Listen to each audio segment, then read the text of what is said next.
Hey y'all, it's Dr. Know-It-All. Yeah, I'm on vacation. Yes, I'm traveling. Yes, it's a lovely bedroom. Anyway, lovely house. We're in Daly City. It's summer in San Francisco, so of course I'm wearing a jacket because it's freezing here. What's that like Mark Twain quote? I think the coldest winter I ever experienced was summer in San Francisco. So, if you've ever been here, you understand exactly what I'm saying. So we had a fun time. We walked across the Golden Gate Bridge. Super fantastic stuff. Did a little touristy stuff at Fisherman's Wharf, but whatever.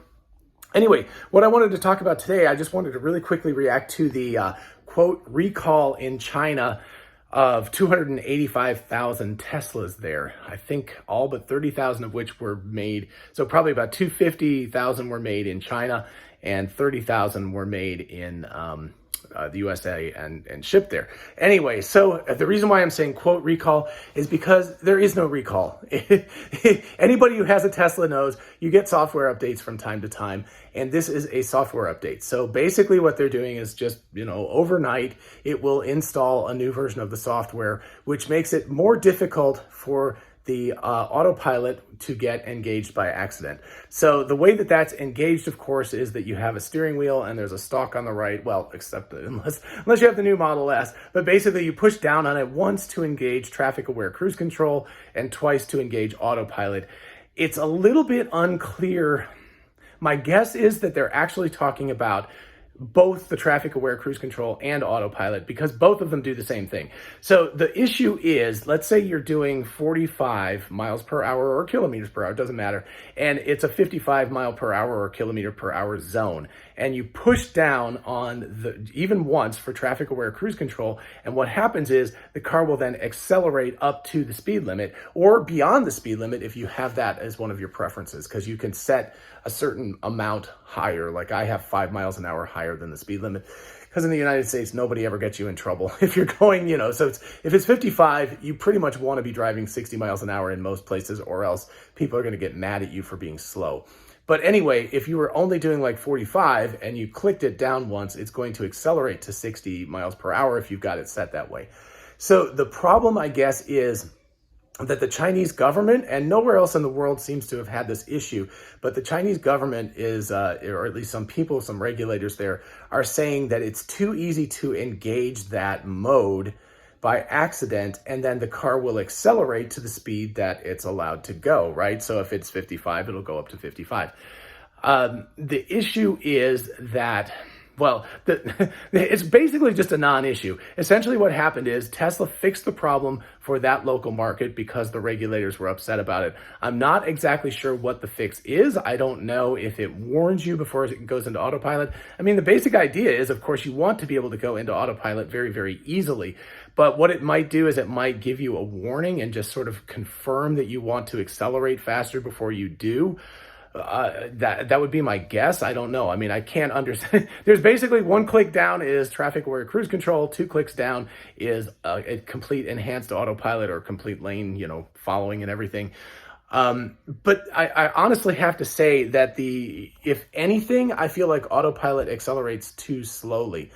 A lot of times in traffic, if you engage it and you're going below the speed limit, it will accelerate, but it's a very slow acceleration. It's not something that's just like, it's not a dangerous thing at all. If anything, it's just dangerous a little bit, not dangerous, but it's annoying because it's so slow that other people can often pull in front of you before the car really accelerates up to full speed. So yes, it does accelerate, but it does it at a very sedate, stately, rate. And I don't know. It just doesn't make any sense that this would be a significant issue. But if it is, I suppose the way around it is when you click it down, it says, do you really want to go fast? And you have to say yes, or you have to click it again or something like that to engage that. But it's not an issue. It's certainly not dangerous. It's not something like where, you click it and suddenly you're going 40 and it jumps up to 60 miles an hour or kilometers or whatever. It jumps up like really rapidly and accelerates really rapidly. It's a very sedate thing. And of course, if there's a car in front of you, or if you come up to a car, it's traffic aware cruise control. So of course it immediately slows down and it says like, nope, I'm not going to go faster than that. So, it will start to accelerate, but if there's a car in front of you who's going slower, it will then slow down and it will stay at the correct speed. So there's really no sense to this entire thing. But beyond that, the term recall is complete BS.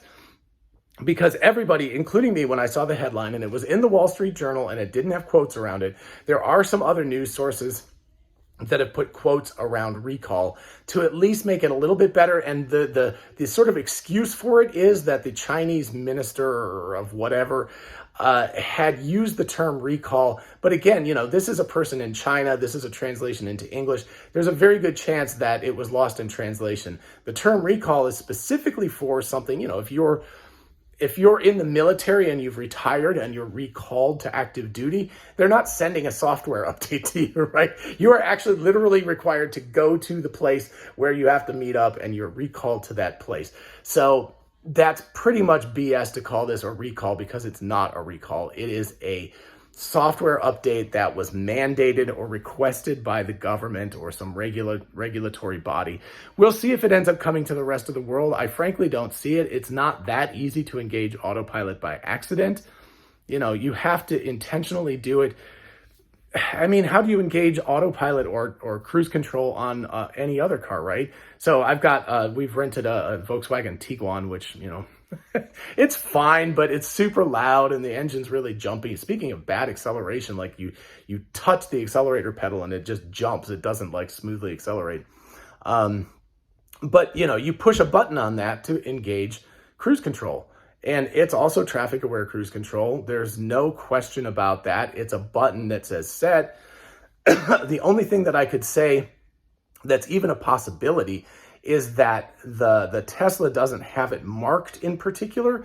So, right, it doesn't on the Volkswagen, it has a button that says set. But of course, it doesn't say set cruise control, it just says set. So you still have to know what that means. So it's a little bit disingenuous to say it's too easy to engage the Autopilot in a Tesla because you have to click the button down, and it doesn't necessarily say that. Although I believe, if I'm remembering correctly, there is some instructional thing. But anyway, it dings at you. It gives you a lot of indication, both physically because the button, as you push it down, kind of clicks, but also beyond that, it gives a dinging motion and a dinging sound, and it also turns on a little blue speed limit thing. And then if you click it down twice, it also turns the steering wheel blue. That tells you that you are going in autopilot. And then it also puts up a blue line that goes down the road that indicates very visually that you're in autopilot. So even if you did it by accident, it's going to very obviously indicate it. Quite honestly, the thing that is much more dangerous in my mind is that sometimes autopilot will become disengaged. And of course, it gives you the audible sound, but it can happen where you think you're not really aware of the fact that it's gone out of autopilot, even if you hear that sound. And it will start to drift out of its lane, and you're like, oh gosh, I've caught myself a few times doing that. My wife did. There was a video that we were doing together pretty recently, one of the last misinformation ones. I'll try to put that up here again. I'm just doing this on vacation, so I'm not really going to edit in any B-roll on top of this or anything. But there's a video where we're talking and we're driving back from Atlanta, and it goes out of autopilot, and she starts to drift out of the lane, and then the car goes like, hey, you're drifting out of the lane. It's like beeping at her. So that's honestly the much more dangerous situation, is accidentally disengaging from cruise control, not engaging cruise control. So anyway, it's not a big deal. The recall is not a recall. It's not like 300,000 cars have to go back to the shop and have to have a $500 part put in or something like that. That would be a very, very significant story. The problem is that the headline makes it sound like it's a really significant story, that Tesla is going to lose, a huge amount of money doing this recall.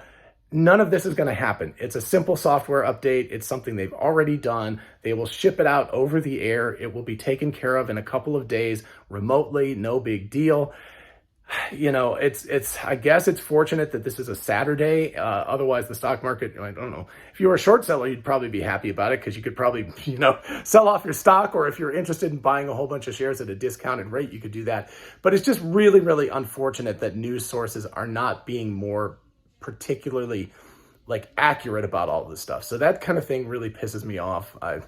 It's an upsetting thing that the news media is not reporting this correctly. They should be saying software update requested by the Chinese regulatory bodies that are requesting it.